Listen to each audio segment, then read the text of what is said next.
So I wanted to talk to men who want to make more money and maybe have been living sort of loose, like a feather in the wind. And growing up, I was always into sports, into martial arts. I was very competitive, very aggressive in my wrestling. Um, yeah, at 14, I started bodybuilding, and that meant that I would work, work out, eat right, sleep, do that over and over again, remove myself from any distractions, go to parties with my friends, and just not even give in to the temptations. So it was a very focused kind of life. And then in my late 20s, I said I wanted to be a millionaire by 30. And I used that same energy, that same focus, commitment, vision, perseverance, and self-discipline to get to my goals. And then once I did sell my company and I let everything go, I sort of became a feather in the wind, allowing life to pull me into whatever direction. I had read the book, The Surrender Experiment by Michael Singer, and The Untethered Soul. And I thought, wow, this is possible that I could just be provided for by just letting it all go, letting go of all the ambition and see where life takes me. So I sold my home.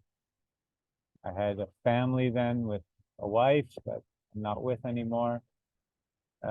My daughter, we hit the road. We got an RV and we went across Canada and we just let the wind take us. We ended up Vancouver Island, lived there for a year, and then friends were telling us we should go to Central America, that we should go check out Nicaragua. My ex, she went and checked it out. She came back, she said, yeah, it's a great place. It's where I am right now. And the whole crew that had the RVs were leaving. And I was hiking a lot. I was meditating a lot, going in the forest, thinking, is this what I want to do? And eventually it just nudged me to go. So I just, again, like a feather, headed down here. From there, I ended up on this island where I am now, Homatape Island. The whole time I was provided for, right? The whole time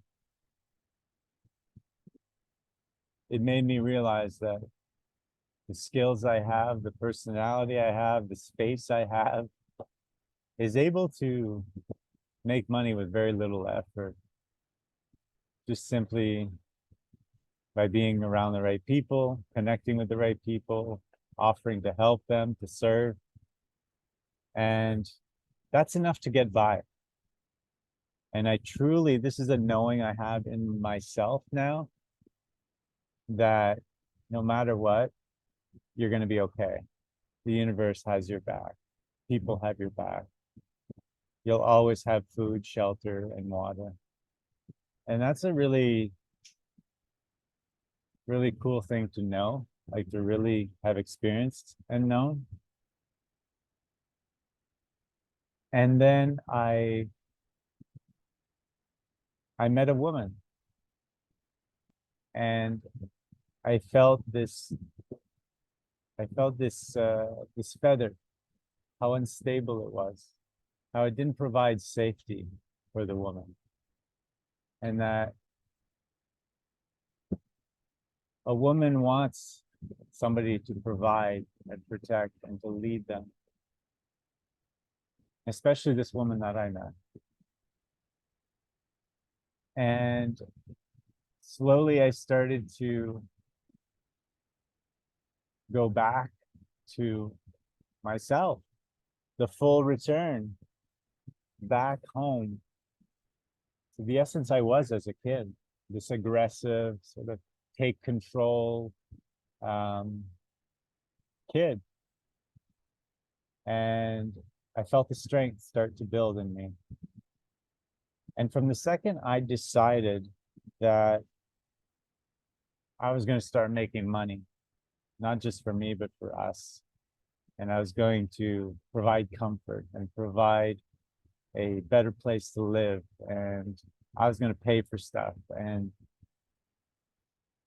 you know, coming from a place where I was really free flowing, even in my relationships, I was polyamorous, you know, so I had multiple partnerships, relationships with other people. And everyone sort of had this 50-50, you know, that we are all sovereign beings and we can all take care of ourselves and we will meet each other. And in that meeting is this connection. And this was part of the tantric path that I had followed through the desire for ecstatic living. But meeting this woman changed everything in me. It started to point me back to myself.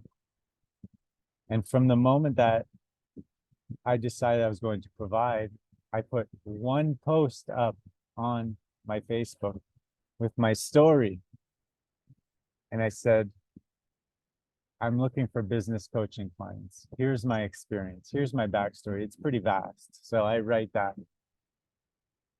So, and instantly I got 3 messages. And out of those 3, I did a phone call and I got them as a client for $7,000. And then I got another client for $7,000. So in one day, I gained $14,000 that I was then able to use to buy land.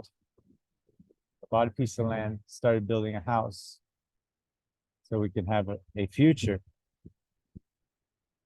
So all this to say that if you want to make money, to allow money to start flowing again, you got to trade in the feather for the sword. And that sword requires 5 characteristics. Okay, and the characteristics are vision, commitment, focus, self-discipline, and perseverance. These are the 5 characteristics that when I was a bodybuilder and I wanted to win the Canadian Championships that I used. You see, I had a vision of what I wanted to look like on stage.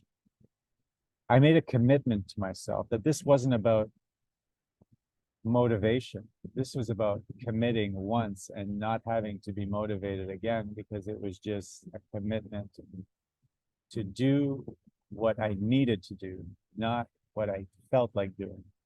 Like getting up in the morning and not feeling like hitting the gym. No, I needed to get to the gym if I wanted to win. So vision, what I want my future to look like, commitment. I am committed to doing the work necessary to get there, right? Focus. I had to focus on exercising and eating right. And anything that would come into my world to distract me from that. Friends, hey, why don't you have a slice of pizza? Why don't you come drink with us? I had to remain focused. I had to put blinders on. I had to use the word no a lot. See, the word no is like this reclaiming of the sword. Because when I was this free-flowing feather, there was a lot of yes. It was saying yes to every nudge, everything that would come my way that felt a curiosity. I would go. But to reclaim the word no will be really helpful. There's a song at that time that I really loved. It was where I started to really get into the practical mysticism. My path had been sort of this flowy, many paths of Tantra and Zen and shamanism and psychedelics and all these things. But eventually it led me to my body, and listening to myself, and to sort of have very just simple, practical, grounded rules for myself. And one is to just the power of yes and no. A lot of things, a lot of ideas, concepts around spirituality can be boiled down to the fact that, to the truth that when we say yes to things, when we actually really mean no, this causes a lot of issues within ourselves, within our relationships. And when we say no to things, when we really want to say yes, because we had this fear of not moving towards that thing. Maybe we didn't think we're worthy of it or something. So the whole journeys, all these journeys for me had come down to what is a true yes for me and what is a true no, and to listen to that and to express that, no matter how uncomfortable that feels. So there was this song by Cat Stevens at the time, if you want to sing out, sing out. And in the song it says, if you want to say yes, say yes. And if you want to say no, say no. And it's just that simple. I actually got it tattooed on here. I said in French, it's oui. And I have no here, just to say, this is how simple it is. Just listen to yourself, yes and no. But since my whole journey of seeking has ended and it's just simply my own body listening to myself, basically. This is really important when it comes to focus, to use that no, to tune into yourself and to know, does this match my vision where I'm going? Because I'm committed. So vision, commitment, focus. And then after that, we have self-discipline. That means that I need to get up every day and to do what I need to do, not what I feel like doing, but what I need to do every single day. I don't miss a day. Jocko, in his book, what is it called? Total ownership, complete ownership. Anyway, extreme ownership. Yeah. Jocko has this line I loved. He said, if you get up, if you hear that voice telling you when you get up in the morning to go back to bed, if you go back to bed, you lose. If you get up, you win. I love simplicity. So self-discipline is required. No one's going to do it for you. You have to be able to step into that. Okay. And the last one is perseverance, because there is going to be challenges. That is a guarantee. There's going to be events that happen where you may question if this is even something you want to do. You'll get resistance, but you need to learn how to go around. When you are faced with obstacles, you either go through them or you go around them, but perseverance is key. So take your sword out of your sheath. Hold your sword. It will only give you more strength, more courage. You will feel powerful. And you're going to conquer and achieve whatever goal you set your mind to.